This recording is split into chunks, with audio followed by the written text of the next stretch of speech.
আমি 71-52 দেখিনি, কিন্তু 2024 সালে আমাদের সন্তানরা, আমার একটা সন্তানের টিয়ার সেলে চোখ অলরেডি অন্ধ হওয়ার পথে, গণভবনে এখন ওই লুট তালাশ করছে, মানে গণভবনে এখন আগুন জ্বালাচ্ছে।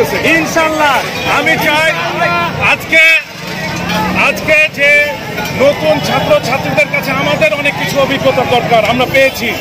আশা করি এই ছাত্ররা আগামী দিনের ভবিষ্যৎ, তারা দেশ পরিচালনা করবে সৎ এবং যোগ্যতার ভিত্তিতে।